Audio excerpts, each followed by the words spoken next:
नमस्कार. Cook with Sneha लांबरेमध्ये तुम्हा सर्वांचे अगदी मनापासून स्वागत आहे. आज मी तुम्हाला तुमच्या संपूर्ण कुटुंबासाठी अगदी फक्त चमचाभर तेलात बनणारा पौष्टिक आणि टेस्टी नाश्ता तयार करून दाखवणार आहे. नक्कीच ही रेसिपी तुम्ही पहिल्यांदाच बघत असाल आणि आजपर्यंत कधी कुठे खाल्लीही नसेल. एकदा का तुम्ही हा पौष्टिक आणि टेस्टी नाश्ता बनवून टेस्ट केला, तर ह्याची चव तुम्ही आयुष्यभर कधीही विसरू नाही शकणार. अगदी लहान मुलांपासून ते मोठ्या व्यक्तींपर्यंत सर्वांनाच हा पदार्थ खाण्यासाठी पौष्टिक आणि हेल्दी ठरेल आणि सर्वांना हा पदार्थ खायला आवडेलही. चला तर मग वेळ वाया न घालवता लगेचच आपण आपल्या आजच्या या चविष्ट आणि पौष्टिक रेसिपीला सुरुवात करूया. तर ह्या ठिकाणी मी गॅसवर ठेवलेल्या ह्या पातेल्यामध्ये पाणी गरम करायला ठेवलंय. आता ह्या पाण्यामध्ये मी हे 1 वाटी हिरवे ताजे वाटाणे उकडायला घालणार आहे. फुल फ्लेमवर वाटाणे पाण्यामध्ये छान मऊ शिजेपर्यंत उकडून घ्यायचे. 5 ते 6 मिनिटातच हिरवे ताजे वाटाणे उकडून छान सॉफ्ट शिजतात. वाटाणे पाण्यामध्ये उकडून घेतले की ह्यांना पाण्यामधून काढून घ्यायचंय आणि ह्यांच्यातलं संपूर्ण पाणी निथळून ह्यांना पूर्णपणे थंड होऊ द्यायचंय. आता हे जे वाटाणे आहे ह्यांना इथे मी या बाउलमध्ये काढून घेणार आहे. हे पहा वाटाणे असे छान सॉफ्ट होईपर्यंत शिजून घ्यायचे. आता ह्याच्यामध्ये मी 1 वाटी बारीक चिरलेली मेथीची भाजी घालणार आहे. ज्या वाटीने आपण 1 वाटी हिरवे ताजे वाटाणे मोजून घेतले होते, सेम त्याच वाटीच्या मापाने 1 वाटी बारीक चिरलेली मेथीची भाजी मी ह्या ठिकाणी घेतली आहे. आणि आता ह्यासोबतच अर्धी वाटी बारीक चिरलेली कोथिंबीर ह्यामध्ये घालायची आहे. बघा प्रत्येक सामग्रीचं प्रमाण हे अचूक घ्यायचंय, तरच तुमचा नाश्ता छान असा परफेक्ट चवदार बनून तयार होईल. आता ह्याच्यामध्ये मी मिक्सरला पाणी न घालता तयार केलेलं 5 हिरव्या मिरच्या, अर्धा इंच आलं, अर्धा चमचा जिरं आणि 9 ते 10 लसणाच्या पाकळ्यांचं एकत्र तयार केलेलं वाटण घालणार आहे. आणि आता ह्यासोबतच अगदी फक्त 2 ते 3 चिमूट हळद घालायची आहे आणि चवीप्रमाणे मीठ ह्यामध्ये घालायचंय. तर अर्धा चमचा मीठ मी ह्याच्यामध्ये घातलंय. आता ह्याच्यामध्ये मी सुरुवातीला छोटी अर्धी वाटी बेसन घालणार आहे. गरज पडली तरच बाकीचं बेसन आपण घेणार आहोत. यानंतर आता ह्याच्यामध्ये मी 2 चमचे बाजरीचं पीठ घालणार आहे. तुमच्याकडे जर बाजरीचं पीठ अवेलेबल नसेल तर तुम्ही ह्याऐवजी ज्वारीचं पीठ घेतलं तरी चालेल. आता हे सर्व जिन्नस असे हाताने मिक्स करून घ्यायचे. याच्यामध्ये गरजेप्रमाणे अगदी थोडं-थोडं पाणी घालायचंय आणि ह्याचं हलकंसं घट्टसर असं मिश्रण तयार करून घ्यायचंय. याला व्यवस्थित बाइंडिंग येण्यासाठी इथे मला अजून थोड्याशा पिठाची आवश्यकता वाटते. तर वाटीत शिल्लक राहिलेलं सगळं बेसन मी आता ह्याच्यामध्ये घालून घेणार आहे.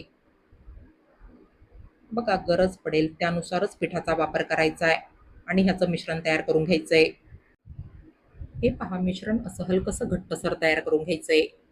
याला यापेक्षा घट्ट बनवायचं नाहीये. हे मिश्रण असं हलकंसं घट्ट भिजवलं तर आपला नाश्ता देखील खाण्यासाठी छान सॉफ्ट लागेल. आता या तयार केलेल्या मिश्रणाचे मी मुटकुळे तयार करणार आहे. पण त्या अगोदर हात स्वच्छ धुवून घ्यायचे आणि हाताला थोडंसं तेल लावून याचे असे छोटे-छोटे मुटकुळे तयार करून घ्यायचे. हे पहा असं बोटांच्या साहाय्याने अगदी हलक्या हाताने ह्याचे असे लांबट आकाराचे मुटकुळे तयार करून घ्यायचे. एक-एक मुटकुळा तयार करून असा चाळणीमध्ये ठेवायचा आहे. आपण चाळणीला अगोदर थोडंसं तेल लावून घ्यायचंय, म्हणजे हे मुटकुळे वाफवल्यानंतर चाळणीला चिकटणार नाही. हे पहा अशा पद्धतीने मिश्रणाचे मुटकुळे तयार करून घ्यायचे. तर ह्या ठिकाणी मी दाखवल्याप्रमाणे सगळ्या मिश्रणाचे मुटकुळे तयार करून ह्या चाळणीमध्ये ठेवून घेतले. आता हे तयार केलेले मुटकुळे आपण वाफवून घेणार आहोत. तर त्यासाठी इथे गॅसवर मी ह्या पातेल्यामध्ये थोडंसं पाणी घालून गरम करायला ठेवलंय. आता ही मुटकुळ्यांची चाळणी मी ह्या पातेल्यावर ठेवणार आहे आणि चाळणीवर घट्ट झाकण ठेवून हे मुटकुळे मी फुल फ्लेमवर एक 7 ते 8 मिनिट वाफवून घेणार आहे. हे पहा इथे आपले हे मुटकुळे वाफून झाले. मुटकुळे व्यवस्थित वाफले की नाही हे असं चेक करून बघायचंय. हे पहा ह्याला असं बोटाने टच करून बघायचंय. मुटकुळ्यांचं मिश्रण जर बोटाला चिटकलं नाही तर मुटकुळे अगदी व्यवस्थित वाफल्या गेले असं समजावं. आता ही मुटकुळ्यांची चाळणी मी ह्या पातेल्यावरून काढून घेणार आहे. तर असे हे मुटकुळे वाफवून घेतले की ह्यांना जरा वेळ थंड होऊ द्यायचंय आणि मगच ह्यांना चाळणीमधून काढून घ्यायचंय. तुम्ही जर मुटकुळे गरम असतानाच ह्यांना चाळणीमधून काढायला जाल तर एक तर तुमचे हात भाजतील आणि दुसरं म्हणजे मुटकुळ्यांचं मिश्रणही चाळणीला चिटकेल. तेव्हा मुटकुळे हलकेसे थंड झाल्यानंतरच ह्यांना असं चाळणीमधून काढून घ्यायचंय. आता हे जे वाफवलेले मुटकुळे आहे ह्यांना आपण छान खमंग परतून घेणार आहोत. तर इथे गॅसवर ठेवलेल्या ह्या कढाईमध्ये मी अगदी चमचाभर तेल घालून गरम करायला ठेवलंय. तेल गरम झाल्यानंतर आता या तेलामध्ये मी 1 चमचा सफेद तीळ घालणार आहे. सफेद तीळ तेलामध्ये मंद आचेवर छान खमंग होऊ द्यायचे. बस तर आता लगेचच ह्याच्यामध्ये वाफवलेले मुटकुळे घालायचे आणि मंद आचेवर ह्यांना एक 3 ते 4 मिनिट परतून घ्यायचे. सफेद तीळ घातलेल्या अशा या फोडणीमध्ये हे मुटकुळे हलकेसे परतून घेतले की ह्यांची चव कित्येक पटीने वाढते. सफेद तिळामुळे ह्या मुटकुळ्यांना छान असा खमंग सुगंध येतो आणि खाण्यासाठी सुद्धा हे छान खमंग आणि रुचकर लागतात.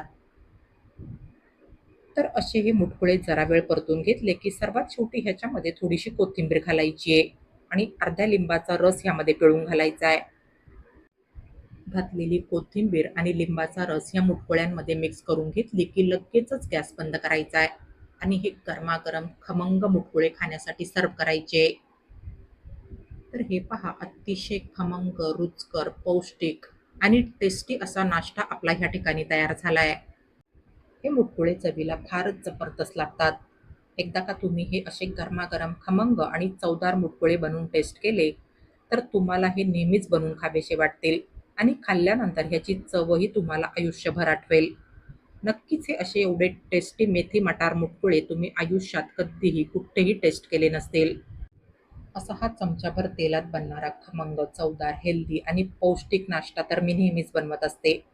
तुम्ही सुद्धा तुमच्या संपूर्ण कुटुंबासाठी हा नाश्ता एकदा नक्की ट्राय करून बघा आणि खाल्ल्यानंतर ही रेसिपी तुम्हाला आवडली, तर माझ्या या रेसिपीला लाईक आणि जास्तीत जास्त शेअर करा आणि अशाच नवनवीन आणि पारंपरिक रेसिपीज बघण्यासाठी माझ्या या चॅनलला सबस्क्राईब करा. चला तर मग भेटूया पुढील रेसिपींमध्ये. तोपर्यंत हेल्दी खा आणि हेल्दी रहा. Take care.